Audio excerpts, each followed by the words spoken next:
Oke, baik saudara. Kita lanjutkan untuk materi setelah ini, yaitu proses 2. Saya tampilkan dulu untuk materinya, yaitu PPT-nya, saudara. Nah, oke. Di dalam bab ini, yaitu mengenai proses cost dalam kurung lanjutan ini, atau saya biasa menyebut dengan proses cost 2, ya, akan atau masih membicarakan mengenai perusahaan yang menggunakan sistem pengumpulan harga pokok berdasarkan proses. Jadi sebelum itu kemarin kita, atau bab sebelumnya, kita membahas mengenai perusahaan yang juga menganut sistem proses tadi. Setelah MIT, kita akan ketemu lagi dengan bab yang sama. Cuma bedanya adalah, kalau yang sebelum MIT kemarin, asumsinya adalah perusahaan baru. Artinya tidak ada persediaan barang dalam proses awal. Artinya dia baru produksi sekarang. Contoh, saya baru mau bikin baju. Saya baru mau mencetak kaos sebanyak-banyaknya. Mulai bulan ini. Bulan kemarin saya belum melakukan apa-apa.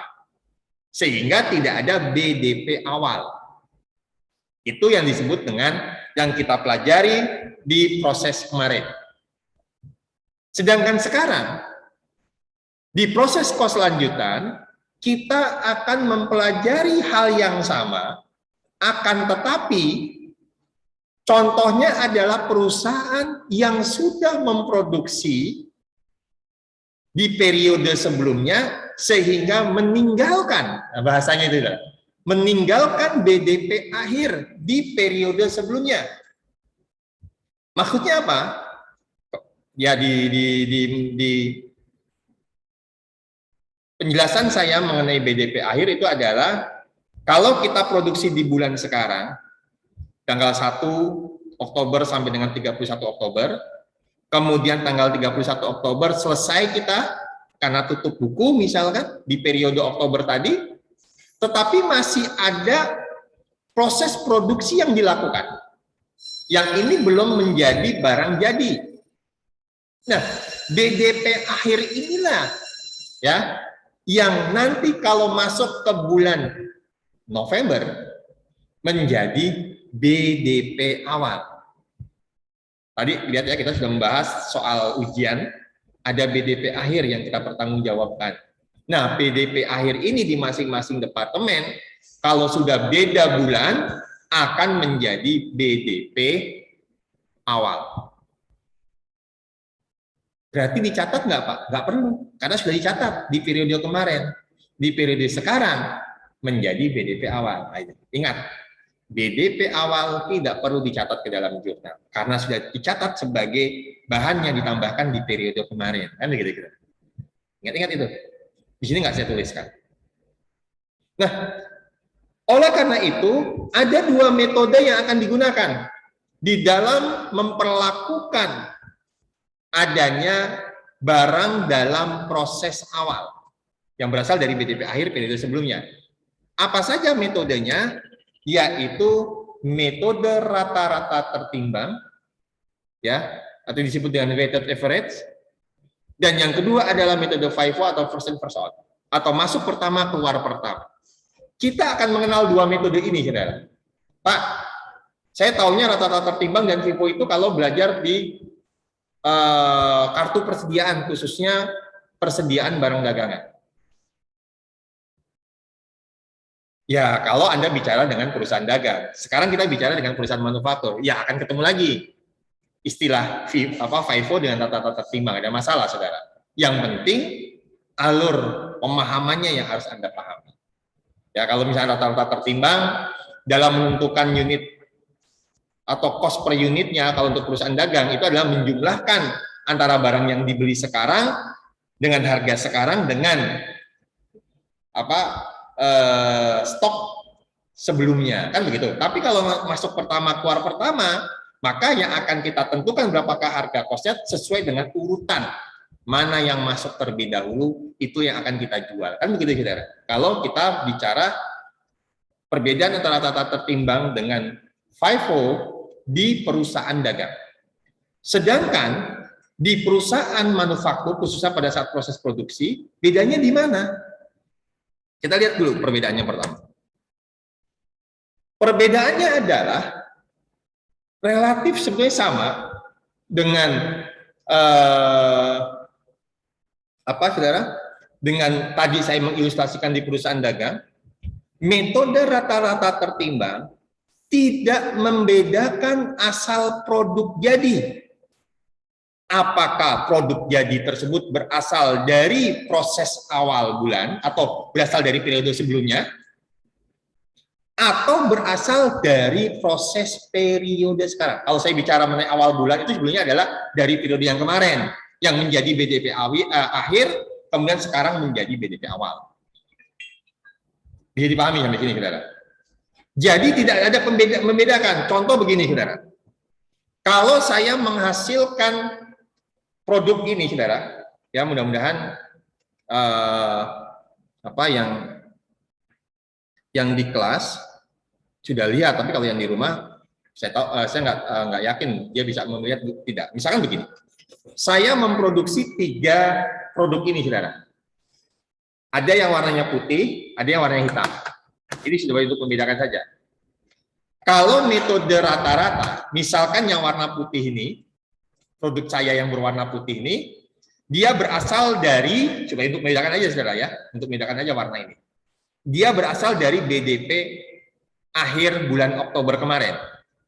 Karena kebetulan sekarang bulan November dan di awal juga, maka sekarang ini karena belum selesai, kemarin masih produksi, sekarang saya produksi di bulan November, saya lanjutkan. Ini yang disebut dengan BDP awal. Dari bulan Oktober kemarin, masuk ke bulan November, statusnya hanya berbeda 1 hari, tapi membacanya atau memaknainya berbeda.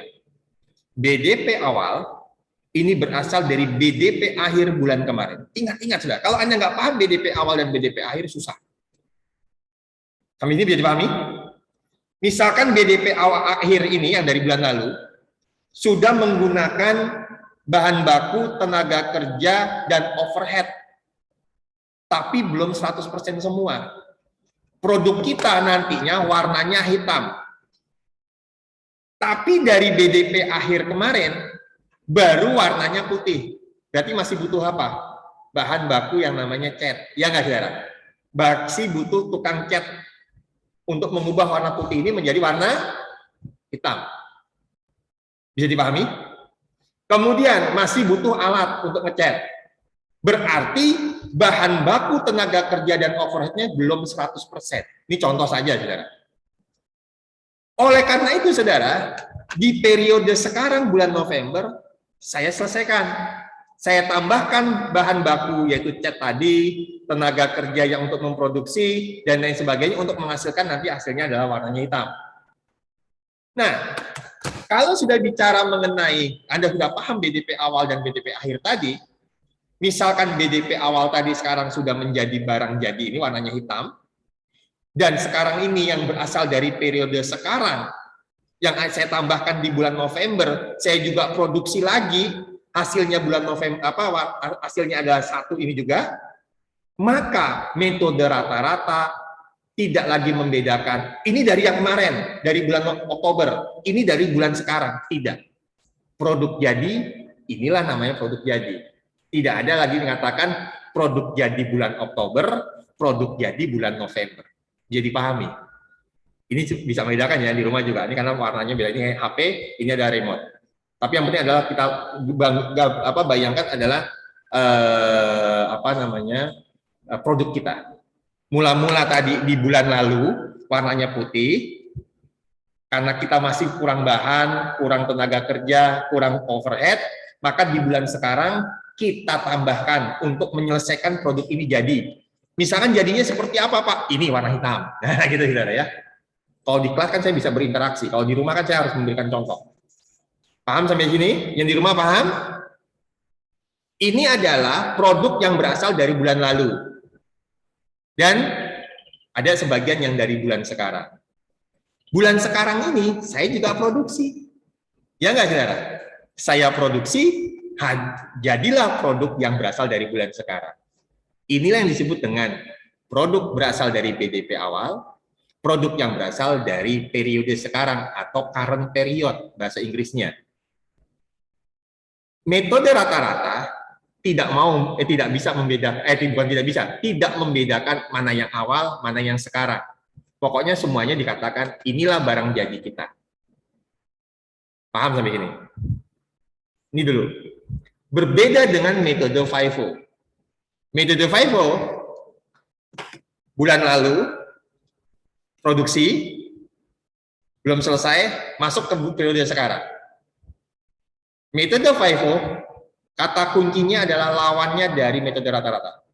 Kalau metode rata-rata tidak membedakan antara yang awal atau BDP awal dengan current period, kalau metode FIFO dibedakan, kata kuncinya itu.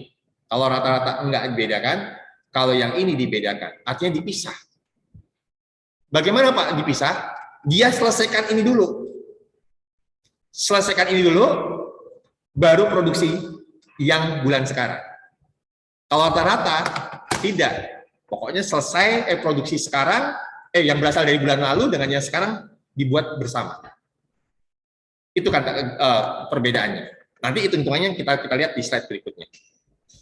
Paham ya? Nah, sehingga nanti kalau ditanya, berapakah barang jadi dari BDP awal? Ini. Kalau metode FIFO. Berapakah barang jadi dari periode sekarang? Ini dia. Kalau rata-rata semuanya, tapi kalau metode FIFO beda. Inilah logika sederhana saja, saudara. Nanti kita lihat penjelasan detailnya. Paham ya, saudara ya? Mudah-mudahan dengan ilustrasi yang terbatas ini Anda bisa memahami. Oke, ya, oke, saudara. Saya kembali ke PPT.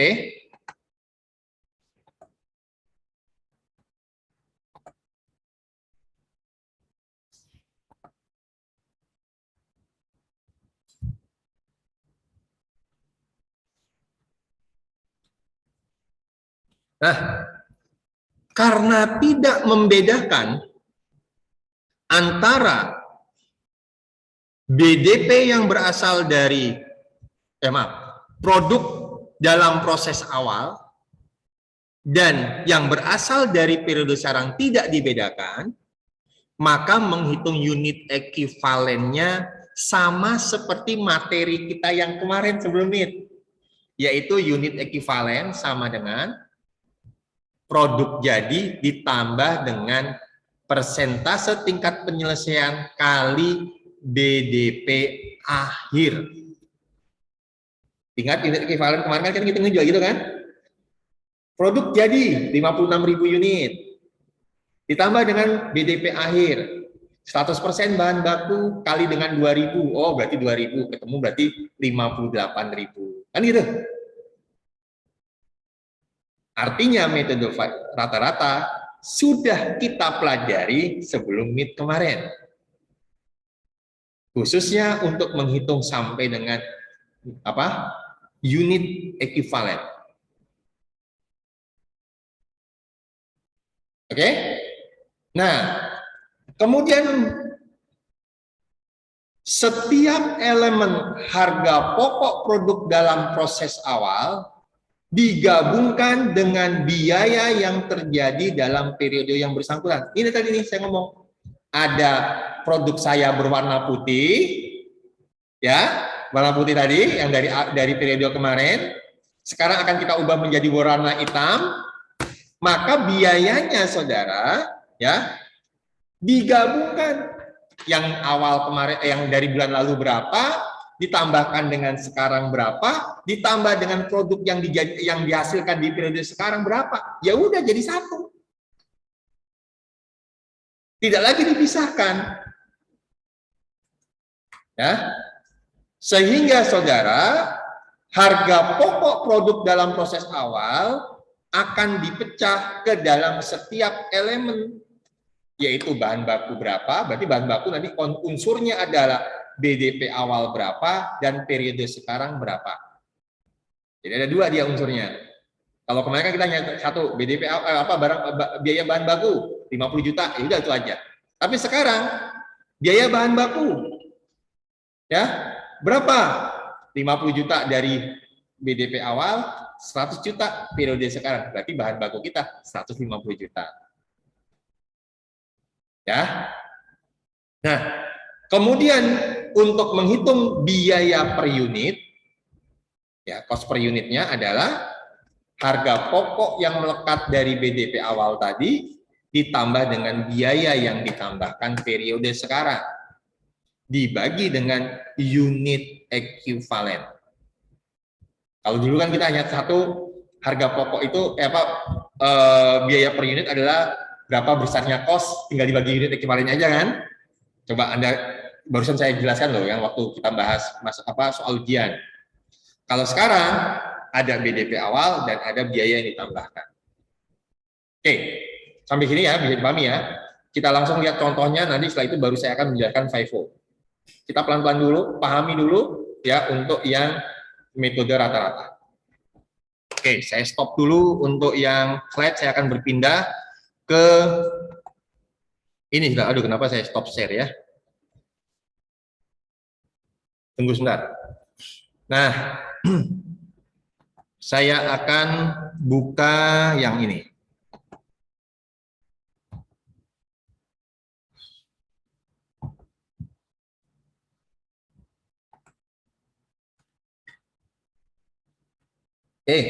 Nanti kelas kelihatan? Ya kalau nggak kelihatan Anda bisa download dari portal ya. Nanti Anda bisa sambil melihat juga di depan. Begini saudara.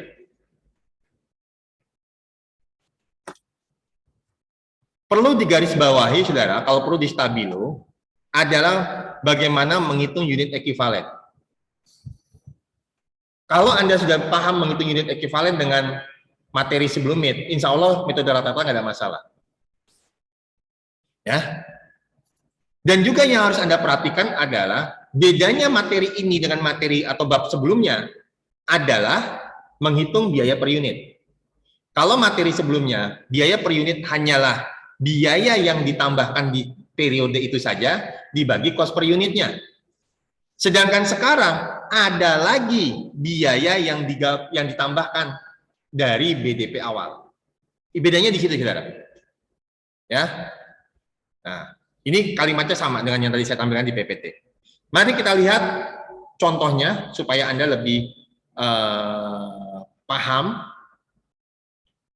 Berikut ini adalah data produksi dari PT Noval Putra Arditya selama bulan Agustus tahun 2015.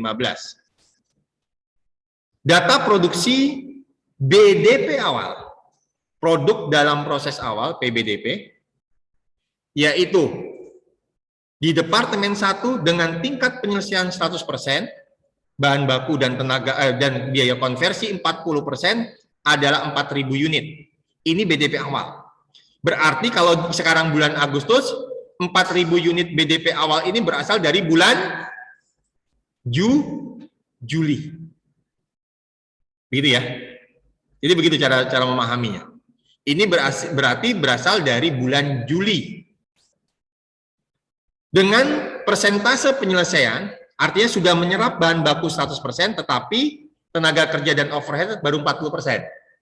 Saya singkat dengan BK, biaya konversi. Ingat-ingat, BK itu juga bisa dipisah ke konversi dan tenaga kerja.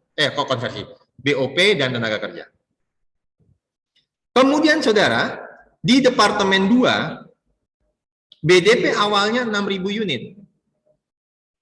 Kemudian, unit produk masuk proses adalah 40.000 unit dari Departemen 1. Kemudian yang ditransfer ke Departemen 2, yang sudah jadi, adalah 35.000 unit. Kemudian di Departemen 2 ada tambahan unit dalam produksi, yaitu 5.000 unit. Ya. Kemudian, selesai adalah 44.000 unit. Artinya barang tadi sudah melewati departemen 1 dan departemen 2, selesai kirim ke gudang. Sedangkan untuk produk dalam proses akhir adalah departemen 1 9.000 unit, departemen 2 adalah 2.000 unit dengan tingkat penyelesaiannya adalah 100% bahan baku dan biaya konversi di departemen 1 60% dan departemen 2 adalah 30%. Kemudian berikutnya adalah data lain yang berhubungan dengan biaya produksi yang tadi saya katakan. Ini saudara, dari departemen yang bersangkutan, ya, yang berasal dari atau yang masuk dalam jenis BDP awal adalah bahan baku di departemen 1 1,4 juta, tenaga kerja 656.000, dan BOP yang dibebankan adalah 1.100.000.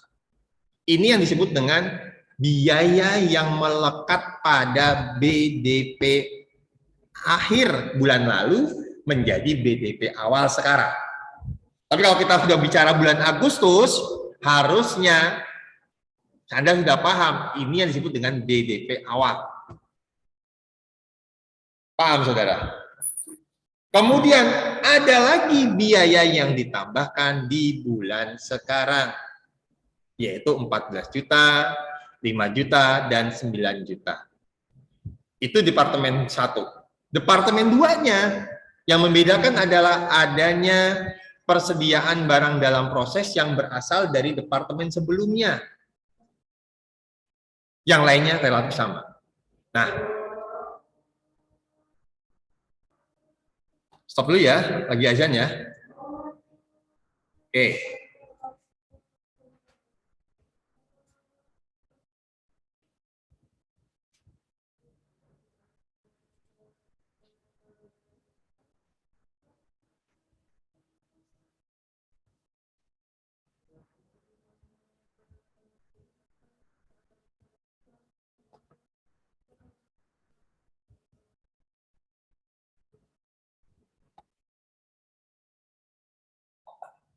Baik, saudara, kita buka kembali untuk yang soal tersebut dan termasuk penyelesaiannya. Saya kirimkan ke Anda ini adalah ringkasan materi, kemudian juga ada soalnya ya, tapi tidak ada kunci jawabannya kan gitu. Nah, ini saya jelaskan dulu. Ya, perhatikan saudara, saya sudah membuatkan jawaban untuk menyingkat waktu saja sebenarnya. Oke, baik. Perhatikan caranya untuk menyelesaikan kasus ini. PT Noval, ya, metode rata-rata tertimbang, kita bahas dulu metode rata-rata tertimbang, departemen 1. Produk dalam proses awal 4.000, kemudian produk masuk proses adalah 40.000, sehingga inputnya adalah 44.000. Dari 44.000, ingat di dalam soal tadi ada, di soal ada nih. Nah ini, yang masih dalam proses akhir adalah 9.000. Kalau 44.000 dikurangi 9.000, berarti yang dikirim ke departemen 2 adalah 35.000 dan cocok dengan informasi yang ada di soal. Nah ini dia. Jadi outputnya ada 2, dikirim ke departemen 2 dan masih dalam proses akhir. Kan begitu? Oke. Kemudian saudara, unit ekuivalennya sama dengan pada saat Anda menghitung unit ekuivalen materi kita sebelum MIT. Yaitu berapakah yang ditransfer ke departemen 2, bahan baku 35.000, biaya konversi 35.000. Ya. Kemudian berikutnya adalah ditambahkan dengan BDP akhir. Mohon maaf ya, ini saya ribuannya tidak pakai titik karena saya buat supaya tidak terlalu memakan space lah waktu itu ya. Jadi mohon dimaafkan. Tapi kalau yang jumlah-jumlahnya ini saya sudah buatkan. Ya. Kemudian berikutnya adalah BDP akhir, tenaga kerja, dan BOP, yaitu untuk biaya konversi adalah 60% dari 9.000, yaitu 5.400, sehingga Anda jumlahkan semuanya, ketemulah 44.000 untuk bahan baku, dan 40.400 untuk biaya konversi. Kemudian bagaimana Pak untuk menghitung cost per unitnya? Di sini yang saya maksud saudara.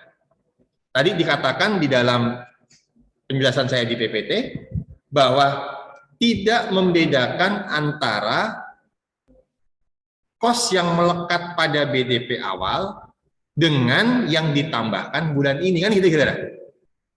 Artinya apa? Dalam menghitung unit ekuivalen, nih di sini ada saudara penjelasannya nih, yang makanya saya minta Anda untuk menggarisbawahi ini. Biaya per unit sama dengan harga pokok yang melekat pada BDP awal ditambah dengan biaya yang ditambahkan periode sekarang. Ini yang membedakan. Maka ya, untuk menghitung berapakah cost per unitnya adalah total biaya dibagi dengan unit ekuivalen. Dari mana Pak unit ekuivalen? Ya ini unit ekuivalen sebelumnya. Langsung ketemu 15.400 dibagi dengan 44.000 ketemu 350. Tenaga kerja langsung ketemu 140 dan BOP didapatlah 250 sehingga totalnya adalah 740. 31156 dapat dari mana? Jumlahkan 15.400 ditambah 5656 ditambah dengan 10.100.000. Selesai. Sehingga untuk membuat perhitungan atau menghitung harga pokok produksi atau pertanggungjawaban biaya, Anda cukup kalikan saja berapakah unit yang ditransfer ke Departemen 2. 35.000 unit. Dikali berapa? Cost per unitnya ada 740. Ketemu 25.900. Sedangkan BDP akhir adalah 9.000 unit dikali dengan 100% kali cost per unit untuk bahan baku. Begitu juga dengan tenaga kerja dan overhead. Sehingga didapatlah ya BDP akhir yang melekat di Departemen 1 adalah 5.256.000. Dan angkanya 31156 sama dengan yang dipertanggungjawabkan. Nah, inilah yang saya katakan, saudara. Angka 3156, 756, dan 1350 inilah yang kalau kita masuk ke bulan September menjadi BDP awal September. Jadi, kalau misalkan kita lihat di sini, produk dalam proses awal tenaga kerja adalah 656.000, sebenarnya 656.000 itu didapat dari perhitungan seperti ini, gitu loh, saudara. Cuma karena di soal sudah langsung dikasih datanya, itu loh nilainya sekian, nah, gitu, saudara. Yang penting Anda paham, ini BDP akhir ini nanti kalau masuk di bulan September akan menjadi BDP awal.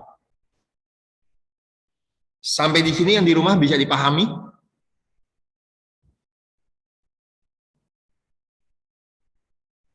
Yang di rumah, apa sedang sholat zuhur semua? Bisa, Pak. Bisa ya, oke. Nah, ingat, sekali lagi, angka ini harus sama dengan angka ini. Nah, itu makanya saya ketawa.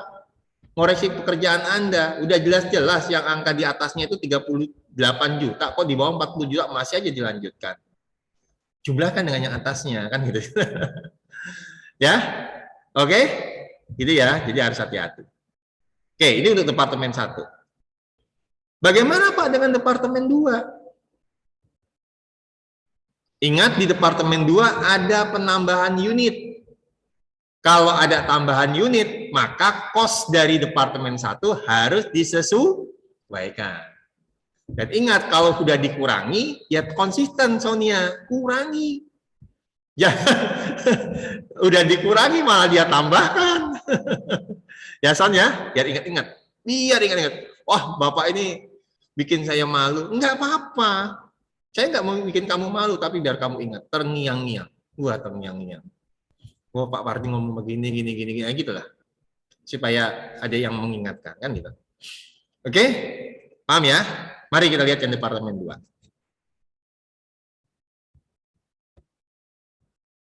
Nah, inputnya Departemen 2 sedikit berbeda. Ada BDP awal, ada yang diterima dari Departemen 1, dan ada yang ditambahkan di Departemen 2. Kalau kemarin kita ini tidak ada. Betul nggak? Betul nggak, saudara?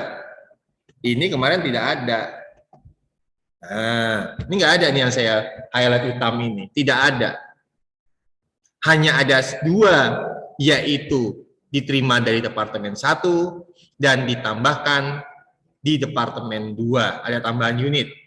Kalau sekarang ada 3 berasal dari BDP awal, yang diterima dari Departemen 1, dan yang ditambahkan di Departemen 2 untuk unitnya. Oke, ini saya kembalikan. Input Departemen 2, 46.000, sedangkan outputnya sama 46.000, yang terdiri dari barang jadinya 44.000, ditambah dengan BDP akhir. Bagaimana cara menghitung unit ekuivalen? Sama dengan Departemen 1. Barang jadi ditambah dengan BDP akhir. Dapat 46 dan 44.600. Dan sekarang yang hati-hati adalah yang ada atau pada saat kita menghitung schedule yang ketiga, yaitu perhitungan biaya per unit. Hati-hati, saudara. Yang pertama adalah BDP awal 40 juta. Lihat di soal kita ini 40 juta, 4 juta, ini 4 juta nih, yang berasal dari departemen sebelumnya, tapi dia masuk ke dalam komponen BDP awal. Berarti komponen BDP awal kita itu, ya untuk menghitung itu harus hati-hati, saudara, yang berasal dari departemen sebelumnya, kemudian yang berasal dari BDP awal itu juga. Ya, jadi harus hati-hati nih komponen ini. Ada 4 dia. 1, 2, 3, 4. Yang melekat. Plus ada yang ditambahkan. Unit ditambahkan adalah 5.000 unit. Hati-hati di sini. Ya. Nah, kemudian berikutnya ya. Diterima dari Departemen 1 25.900.000. Pak, di mana Pak informasi 25.900.000? Kalau di soalnya tidak ada 25.900.000, kita lihat dari laporan di Departemen 1, yaitu ini. Berarti ngirim 35.000 unit, melekat senilai 25.900.000. Ini dia. Kalau di soal, pasti datanya diberitahu. Dikirim dari Departemen 1 senilai 35.000, nilai rupiahnya adalah 25.900.000. Itu kalau di soal. Kalau di sini kita hanya lihat dari laporan Departemen 1 dan Departemen 2, saling melengkapi. Nah, yang penting Anda tahu, oh ternyata 25.900 itu adalah dari perhitungan saya ini ketemu 25.900, ini dipakai oleh Departemen 2. Ya, oke. Kemudian berikutnya saya lihat ke Departemen 2 lagi.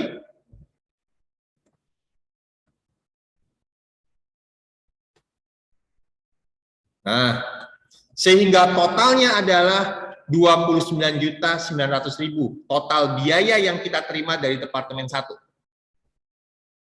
Yang terdiri dari BDP awalnya dan yang diterima dari Departemen 1 itu. Unit ekuivalennya sama 6.000, 35.000, dan ada penyesuaian lagi di sini 5.000. Sehingga unit ekuivalennya adalah totalnya 46.000. Kalau Anda mau gampang, adalah caranya seperti ini. 29.900 dibagi 46.000, ketemu 650. Untuk mengantisipasi kesalahan seperti Sonia tadi. Kan kalau Sonia begini, misalkan ketemu nih. Ketemu misalkan ya, saudara ya, ini 1.000. Berapa? 4.000 dibagi 6.000 berapa? Berapa, Son? Pakai kalkulator, coba. Ketemu paling sekitar berapa? 3,33. Oh, 666. 666. Oke. Kemudian berikutnya ya. 25.900 dibagi 35.000. Tadi ketemu 700 berapa tadi? 740. Sorry. 740. Nah, kan di sini berarti harus dikurangi. Untuk 6666 ditambah 740 hasilnya 650 kan itu. Ini harus dikurangi. Nah, ini maksud saya. Nah, kalau Anda mau mengantisipasi supaya tidak terjadi kesalahan seperti yang tadi dilakukan oleh teman Anda pada saat ujian MIT, yaitu Sonia tadi, maka caranya begini aja. Tidak perlu Anda tulis yang dari atas, tapi langsung hasilnya berapa, ini juga hasilnya berapa, langsung dibagi, ketemu 650. Itu lebih lebih aman.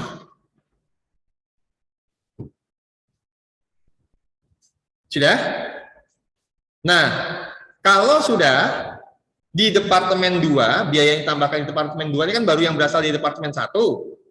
Sekarang yang Departemen 2 bagaimana? Bahan bakunya adalah yang berasal dari BDP awal dan yang ditambahkan periode ini. Sama, saudara. Ini loh, saudara ini. Sama nggak nih, saudara ini? Sampai di sini sama nggak? Sama. Yang berasal dari BDP awal dan yang berasal dari periode sekarang. Kan kalau dari Departemen 1 selesai sekarang kan akan dikirim ke Departemen 2. Sama juga sekarang. Cuma kalimatnya saja yang berbeda. Nah, ketemu BDP awal, ketemu 12 juta, lihat di soal. Bulan ini ketemu 8 juta, ketemu sehingga 9 juta 200 dibagi dengan unit ekuivalen. Lihat di schedule yang kedua. Ya. Tenaga kerja sama, overhead sama, sehingga ketemu cost per unitnya adalah 1.130, sedangkan total biaya yang dipertanggungjawabkan adalah 51.588.000. Nah, kalau sudah, maka berikutnya adalah perhitungan produk jadi. Yang dikirim ke gudang adalah 44.000 kali dengan 1.130, sedangkan harga pokok BDP akhir itu berasal dari Departemen 1, dan yang ditambahkan di periode sekarang. Inilah yang Departemen 2. Ya, jadi saya ulangi, perhitungan harga pokok produksi ini yang jadi adalah 44.000 kali dengan cost per unitnya adalah 1.130. Pak, kenapa kok Pak ini ada harga pokok BDP akhir yang berasal dari Departemen 1? Kan ada aja dari Departemen 1 yang belum selesai semuanya, ya nggak, saudara? Maka kita laporkan juga. Ini kan sama dengan yang di sebelum kemarin kan, ya kan, di Departemen 2. Cuma bedanya di Departemen 2 sekarang metode rata-rata adalah karena ada perlakuan dari BDP awal. Tapi relatif sama dengan yang sebelumnya. Paham ya? Jurnalnya bagaimana, Pak? Sama. BDP awal, mencatat penambahan biaya-biaya di Departemen 1.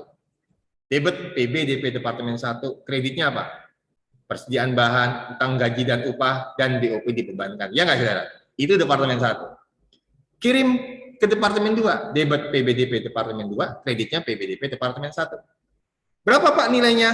25.900 nih, yang dari Departemen 1.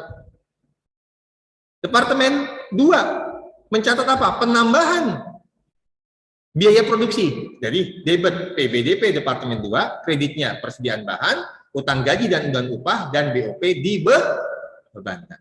Sama nggak, saudara, dengan yang kemarin? Sama. Jadi kenapa saya katakan, jangan Anda melihat, wah semakin panjang Pak. Tidak, logikanya sederhana. Yang penting apa, saudara? Bahwa dalam menghitung cost per unit, terdiri dari dua unsur, BDP awal dan periode sekarang. Kalau kemarin kan kita tidak mengenal BDP awal, hanya mengenal apa, saudara? Periode sekarang saja.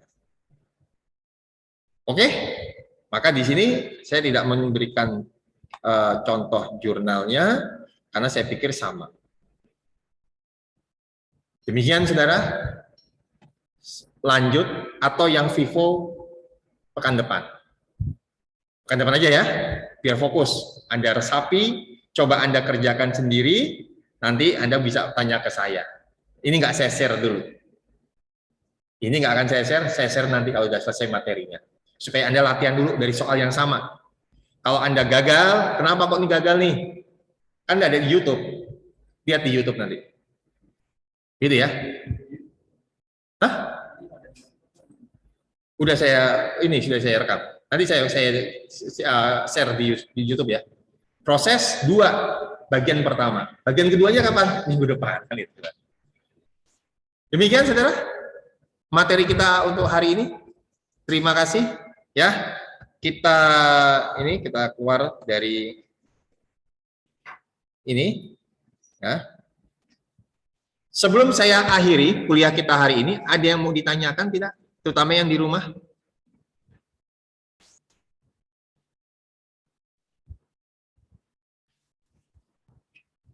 Ya, Pak. Tidak ya, Mbak Kalimah nggak tanya. Yang lainnya, Safita, Desi Isnawati, Mas Dedi, Ramayanti, ada yang mau tanyakan? Tidak? Tidak ada? Oke, kalau tidak ada, kita akhiri kuliah kita hari ini. Terima kasih atas kehadiran Anda, ya, baik di kelas maupun di rumah, ya, melalui Zoom. Yang kan di kelas ada yang mudah-mudahan Jogja semakin membaik, ya. Walaupun pemerintah sudah menetapkan PPKM level 2, tapi tetap kita harus waspada ya, saudara ya. Harapan memang semakin ada arah menjadi lebih baik, harapan kita juga menjadi lebih baik. Tetapi jangan sampai dikacaukan dengan Anda mengabaikan ya protokol kesehatan, berkerumun dan lain sebagainya. Ya, itu mohon untuk tidak dilakukan. Walaupun ya susah kita untuk mengatur banyak orang gitu ya, saudara ya, karena mereka punya prinsip masing-masing. Tapi kalau kita normal saja, kita ikuti aturan yang berlaku, insya Allah semuanya akan menjadi semakin lebih baik. Terima kasih saudara, ya, sampai ketemu insya Allah Jumat ya untuk tutorial. Nanti saya akan kasih soal yang berhubungan dengan metode rata-rata. Metode Vivo-nya nanti aja kan gitu saudara ya. Kita selesaikan dulu yang rata-rata, kita pahami dulu. Kalau perlu nanti kalau ada yang mau ditanyakan silakan bisa kita diskusikan. Terima kasih. Selamat siang. Wassalamualaikum warahmatullahi wabarakatuh. Terima kasih, Pak. Ya, Mbak, sama-sama.